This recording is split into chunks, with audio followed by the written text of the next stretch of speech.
grand oral des grandes gueules. Mathieu Kassovitz, bonjour.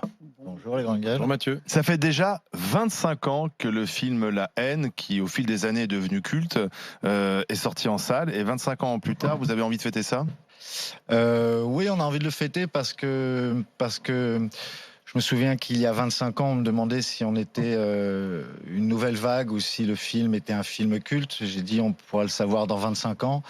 Aujourd'hui, il l'est.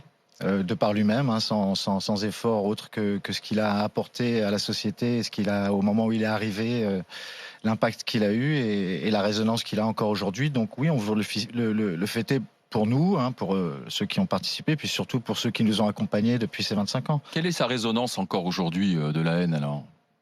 Curieusement, elle est... On a fait un film universel qui passe les générations et qui traite un sujet qui ne trouve pas de solution. Mais qui n'est pas que la brutalité policière, qui est le problème du respect d'une manière générale. Donc, je pense que tout le monde peut s'y retrouver à toute époque, à toute génération, et c'est ça qui a fait ce film. Vous ne changerez rien du scénario de ce que vous avez écrit il y a 25 ans, aujourd'hui ? Non. Bah non. Le truc marche pas. Je vais pas commencer à foutre la merde. Ce qui se passe en ce moment, à la fois aux États-Unis avec George Floyd, mais aussi. J'aurais peut-être joué le rôle de Vincent.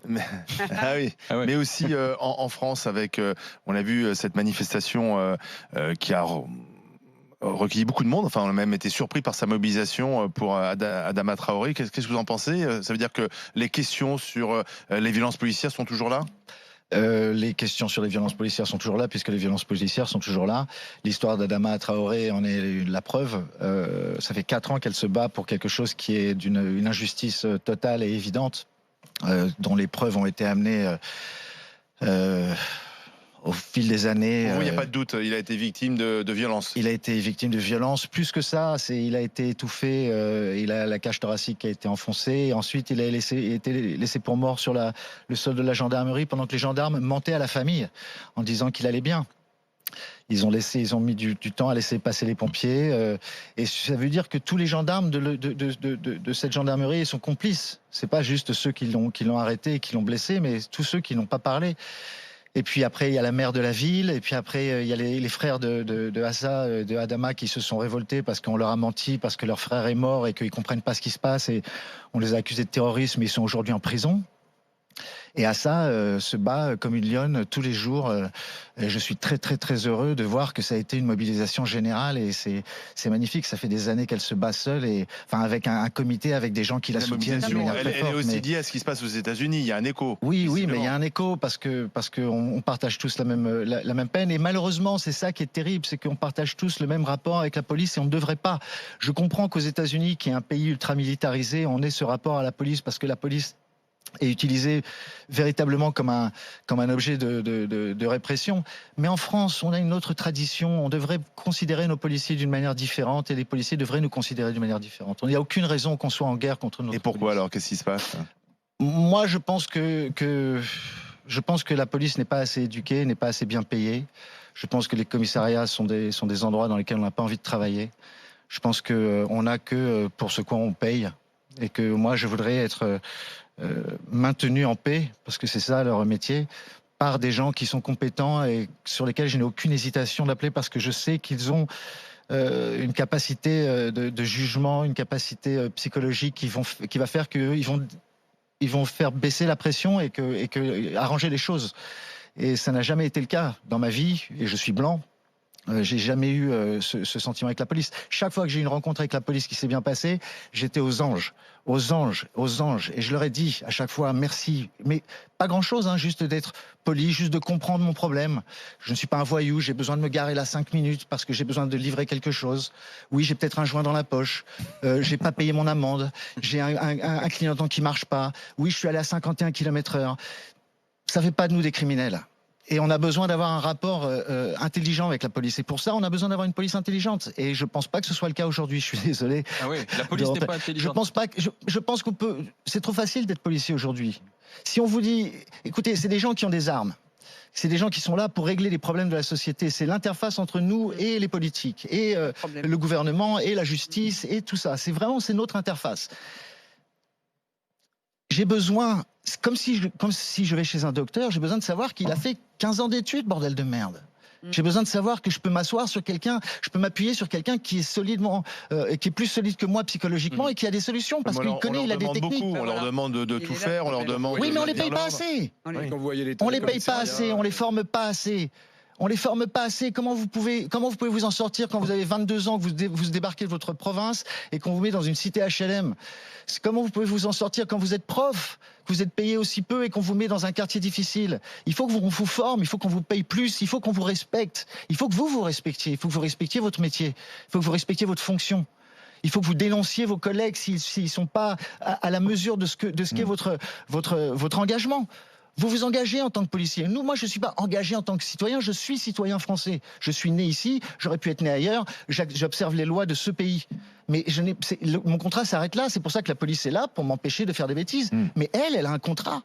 Un contrat qu'on signe comme n'importe quel docteur, comme n'importe quel avocat, comme n'importe quel professeur qui a ses limites. Et si on n'explique pas à ces policiers quelles sont ces limites, et s'ils n'ont pas l'éducation qui leur permet de comprendre et de gérer cette pression-là, car la pression est énorme, mais ils se la créent eux-mêmes. Comment vous voulez que je me sente en sécurité quand je vois des Robocop se promener dans le 20e arrondissement, bordel de merde, le 20e arrondissement? Il n'y a pas de problème dans le 20e arrondissement. Pourquoi j'ai besoin de voir ces gens habillés comme des militaires et qui me parlent mal, et quand je leur dis bonjour dans la rue, je ne suis pas sûr d'avoir un retour? C'est pas normal. Ce n'est pas normal. Moi, je pense qu'il faut les désarmer, il faut beaucoup moins d'effectifs, il faut 2 fois plus. Les désarmer, ça va pas les aider. Il faut les aider contre quoi? Contre ceux qui sont armés. Mais qui est armé? Qui est armé? Les voyous? Oui, les voyous. Mais est-ce que vous connaissez des gens armés dans la rue? Personne n'est armé. Je n'ai pas besoin d'être traité comme quelqu'un qui est potentiellement armé. On n'est pas aux États-Unis. Il y a eu quand même la vague de terroristes, donc à tout moment, ils pouvaient être une cible. Monsieur, le terrorisme ne sera pas arrêté par des gens qui ont un Beretta, dont ils ont servi il y a 6 mois la dernière fois et qui n'ont pas de... Vous savez ce que c'est qu'être sous le feu? C'est terrible d'être sous le feu, donc on ne peut pas gérer comme ça. Il y a des gens qui sont spécialisés là-dedans. Il faut il y a le RAID, il y a le GIGN, il y a tous ces corps de métier qui sont spécialisés dans ces interventions-là, qui sont parfaitement, qui sont réglés au mieux possible. Et il y a à côté de ça une police qui n'est pas éthique et qui devrait être éthique. Et c'est ça, et c'est là, excusez-moi, et je veux juste rajouter un truc parce qu'il faut bien comprendre quelque chose. Les gens comme Assa Traoré, sa famille, les jeunes qui les suivent, moi, tout le monde, tous les gens qui sont victimes d'une manière ou d'une autre de la violence policière. Je vais faire crier des gens certainement chez eux, mais on la comprend, cette violence policière. Parce qu'on sait qu'on a affaire à des gens qui ne sont pas forcément capables de supporter cette pression. On comprend qu'un flic puisse tirer une gâchette, on comprend qu'un flic pète un câble, on comprend des insultes, on peut comprendre ça. Mais il y a des lois et il y a une justice. Si les gendarmes avaient été en prison, Assa Traoré n'aurait pas ses frères en prison et il n'y aurait pas ces manifestations et on respecterait énormément la police, on respecterait la police, on respecterait la justice. Mais ce n'est pas le cas. C'est ça, on se bat contre l'injustice, on se bat pas contre les bavures policières. Les bavures policières, c'est comme les accidents de la route, c'est inévitable. Maintenant, elles seront plus évitables. Les punir elles seront plus évitables si on a des policiers qui sont mieux éduqués, mieux formés, sur lesquels nous, citoyens, qu'on respecte plus. Donc la pression sort. Et je pense qu'il faut aussi faire une autre chose qui est inévitable et qu'il faut absolument prendre en considération de manière très sérieuse, très vite, c'est la légalisation des drogues douces et de la marijuana, parce qui est, même si c'est considéré comme la drogue la plus qui fait du bien dans le monde entier, qui est autorisée aux États-Unis, qui est en vente, qui fait un business énorme et qui est une plante naturelle, elle est la plus meurtrière dans le trafic qu'elle autorise. Et si on autorise cette vente-là et qu'on la légalise, on désengorge toutes les cités, les endroits et ces trafics-là, et on permet à ces jeunes soit de devenir des entrepreneurs, soit de passer à autre chose. Et la police pourra se concentrer sur les choses, sur les gens violents, les vrais gens violents. C'est pas nous, c'est les gens violents. En France. Alors, moi j'entends ce que vous dites, et de toute façon, partout où l'administration, que ce soit de la police, aux enseignants, est performante, professionnelle, et le citoyen s'y retrouve. Mais on ne peut pas aborder ces questions-là que sous le prisme de la police. C'est tout un maillon de la chaîne. Moi, je connais bien les cités, j'y suis encore, j'y travaille, j'aide des jeunes, mon programme, c'est former à l'espoir. Justement, je leur demande leur part d'effort, il faut être 2. il faut être deux. Les cités, c'est-à-dire que la police, elle est comme l'école. On lui demande de pallier à des problématiques sociétales, sociales, phénoménales. Mais j'accuse pas la police, j'accuse les politiques. Oui, bien sûr, mais ça veut dire que c'est énorme. Mais moi, ce que j'aimerais et ce que je ne vois jamais poindre, c'est la mobilisation, justement, la mobilisation sociale sur ces questions des quartiers, sur l'éducation, avec le rôle et la responsabilité des parents. Parce que la dignité, c'est quoi ?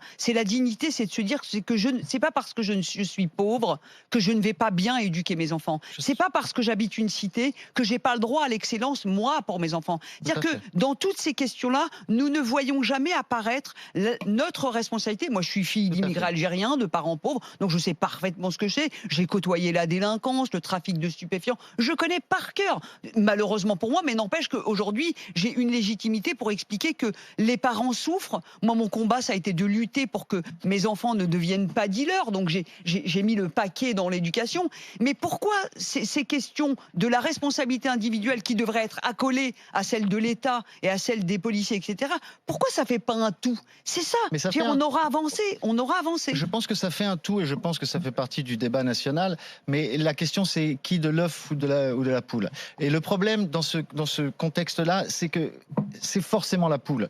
C'est forcément l'État qui est au sommet de la pyramide. Et c'est forcément l'État qui est responsable de l'état de ses citoyens. Je ne pense pas qu'on puisse... Je suis d'accord qu'il faut partager... Ouais, mais vous les dévalorisez, ils sont capables. Non, au contraire. C'est très difficile de se respecter soi-même quand on n'est pas respecté par les autres. Très, très, très, très difficile. Ça dure. Ça part très vite en l'air. Pour se respecter soi, il faut savoir que celui qui vous regarde vous respecte aussi. Et ce respect-là, ils ne l'ont pas depuis des générations. Et quand on est parent de ces gens-là, on ne sait pas qu'on perd le respect de soi-même, c'est que c'est difficile de l'imposer aux autres quand on n'est pas respecté par le gouvernement, par les gens qui vous gouvernent et par l'interface de ce gouvernement, qui est la preuve de pourquoi on n'est pas respecté. C'est juste là. Donc pour moi, la responsabilité est forcément du côté de l'administration, forcément du côté des politiques qui les financent et forcément du côté des individus de la police qui acceptent ce rôle-là et qui ne devraient pas l'accepter. Loïc Bonnet.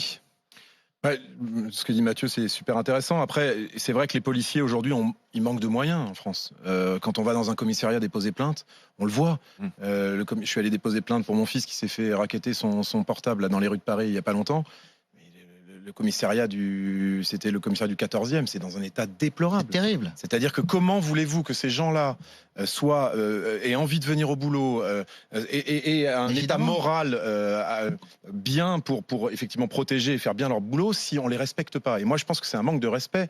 Ils ont pas de bagnole, les voitures c'est déchiré. Donnez-leur un Windows de cette année. Oui, c'est ça. Ils sont sous Windows NT, ça, c'est pareil. ils sont sous Windows 95. Quand on porte plainte, c'est des paperasses à n'en plus finir avec des ordinateurs qui marchent pas. Enfin voilà, donc c'est un vrai débat. On parlait des infirmières, mais les policiers c'est pas mieux. Hein. Il faut leur donner les moyens. Et puis et c'est vrai les que commissariats de police sont des lieux de vie dans lesquels on devrait pouvoir aller pour exposer nos problèmes avec c'est vrai que ça donne pas envie d'y aller. Non, on peut pas rentrer. Pourquoi il y a ces hommes en armes devant les commissariats de police ? Pourquoi ? Parce qu'il y a le risque éventuellement qu'il y ait des terroristes. Il y a un contexte terroriste quand même, Mathieu. Oui. Est-ce qu'aujourd'hui, Mathieu, tout le monde déteste la police ? Est-ce que all cops are bastards ? Est-ce que tous les flics sont des bâtards ? Par exemple, ce week-end, il y a des rassemblements pour Adama Traoré, qui ne sont pas forcément appelés par Assa Traoré d'ailleurs, mais des rassemblements qui vont être là pour dénoncer les violences policières. Les policiers qu'on peut avoir en interview aussi disent on va y aller parce qu'il y aura des périmètres interdits, et ça c'est le respect de l'espace public, mais on sait qu'on va se faire cartonner, et c'est pas nous on est simplement là en statique, et c'est pas nous qui allons porter le premier coup, mais on sait qu'on va prendre une poubelle dans la gueule, on sait qu'on va... Pourquoi c'est normal ? Parce que vous avez ça le problème. Parce que là, Thierry dit si moi on m'envoie pas de poubelle dans la gueule, je ne réplique pas. Écoutez, je suis pas d'accord avec ce système-là, mais moi j'ai toujours été plutôt du côté des casseurs, pas par le fait qu'ils cassent et que c'est de la violence, mais par le fait que ça permet de se faire entendre. Moi, je manifeste depuis que j'ai 5 ans réellement avec mon école quand j'étais petit, mais surtout j'ai commencé réellement en 84-86 avec Malik Oussekine et avec les révoltes étudiantes à Paris. Qu'est-ce que je voulais dire? Parce que je parlais des policiers et qu'il va y avoir de la casse avec les rassemblements. Du côté des casseurs. Je suis pas du côté des casseurs, mais je comprends la mentalité du casseur et je comprends aussi l'intérêt de la casse pour obtenir des choses. La médiation, c'est-à-dire que les 20 000 personnes que Hassan Traoré a réunies dans Paris, sans casse magnifique, j'espère qu'il y a une réponse du gouvernement, une réponse du système judiciaire dans les jours qui viennent. Pour éviter que ça dégénère ensuite. Parce que la prochaine fois, ils vont dire pourquoi se manifester. Vous savez, je ne sais plus si Martin Luther King ou qui a dit, ou Mandela qui a dit. La révolte est le cri de ceux qui n'ont pas de voix. D'accord ? Et se révolter, c'est la dernière arme quand vous ne permettez pas aux gens de se révolter pacifiquement, ils se révoltent. Étienne Yebig, et puis on revient à la haine ensuite.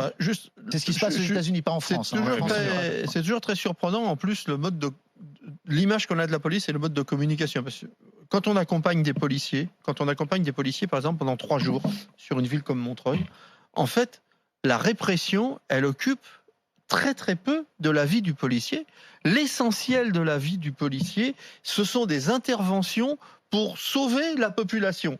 Et moi, pour avoir fait des nuits, c'est 2 heures passées devant une porte de quelqu'un qui veut pas ouvrir, qui est bourré et qui va frapper ses gosses. Ouais. Et les types qui disent « S'il vous plaît, monsieur, ouvrez, soyez gentil, on va discuter, etc. » C'est ça l'essentiel de l'intervention des policiers. Et en fait, c'est des types... Alors, c'est des types extra, dans leur intervention. Mais c'est magnifique, mais quand tu t'occupes et que tu sauves la vie de mômes comme ça, tu veux pas être payé 3 fois plus. Mais absolument. Tu veux pas pouvoir dormir plus. Et ce qui est marrant, c'est que toi, quand tu t'occupes de la vie des autres, t'as pas de problème à la maison comme ça. Bien sûr. Parce que moi, si je vais me faire opérer, parce que j'ai un problème, je veux que mon médecin, je veux savoir qu'il est bien payé. Le pilote qui pilote le 747 qui m'amène à l'autre bout du monde, je veux savoir qu'il est bien payé, je veux savoir qu'il dort bien, je veux savoir qu'il a pas de problème à la maison. Le minimum, qu'on lui assure le minimum qu'il puisse s'occuper de mes problèmes à moi, que je ne sois pas obligé de gérer les siens. Parce que c'est ça qui se passe dans la violence policière. C'est généralement des gens qui craquent parce que psychologiquement c'est dur. C'est dur, mais c'est très très dur. C'est ça. Et l'admiration qu'on peut avoir pour ces gens, pour les pompiers, pour les infirmiers, pour les policiers qui s'investissent là-dedans, elle doit être au-delà de ce que nous on pense. Écoutez-moi, personne ne déteste la police. On déteste la police quand la police n'est pas jugée comme elle se doit et quand la police ne se dénonce pas elle-même. Parce qu'on trouve ça injuste. Mais sinon, on veut être amis avec la police. On veut que la police... Le pourcentage des gens qui foutent la merde dans les cités, c'est très petit. Eux, ils vont en prendre avec la police. Nous, pas. Le reste du monde, non. Alors, revenons quand même, parce qu'il nous reste très peu de temps, à la haine. 25 ans après, le film va ressortir en salle. Et tant mieux, parce que les salles de cinéma rouvrent fin juin, le 5 août, un peu partout en France. Et alors là, c'est improbable. Il y a une comédie musicale qui s'écrit sur la haine. J'ai été contacté par des gens qui sont une équipe qui ont fait des grosses comédies musicales à Paris, qui ont dit on a envie de faire un truc un petit peu différent que les Roméo et Juliette qui sortent tous les ans. Et ils ont dit que la haine est devenue vraiment un élément de la pop culture française et que ce serait intéressant de pouvoir le faire évoluer. Et moi, j'ai toujours pensé à la haine comme une comédie musicale. Le film est écrit comme comédie musicale hip-hop. C'est-à-dire c'est des petits morceaux de rap qui se suivent les uns les autres et qui ont un rythme spécifique qui font un film. Et je l'ai écrit comme ça. Et donc là, je suis en train de réécrire, de le développer différemment avec entièrement musique et hip-hop. Hip-hop, chant, un peu de tout, danse. C'est un film interactif sur scène. C'est assez... Et tu vas avoir attendu 25 ans ?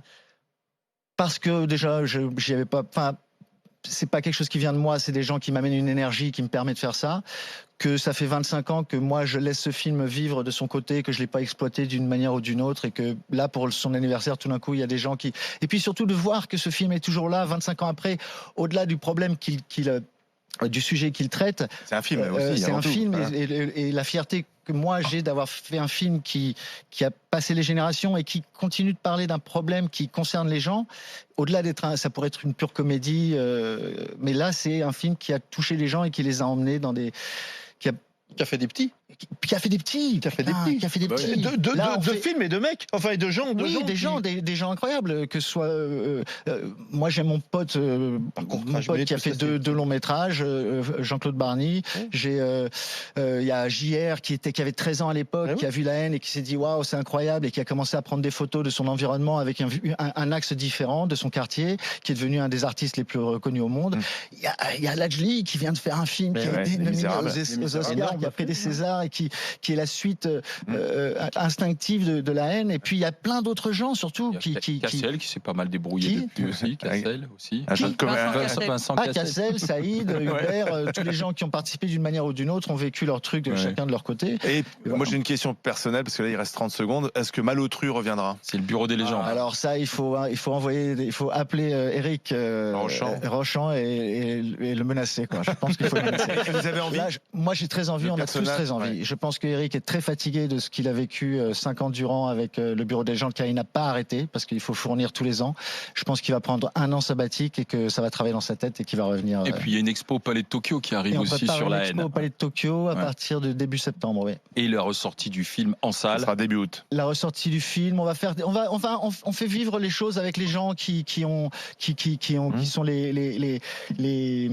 les héritiers de ce film et de cette énergie-là, voilà.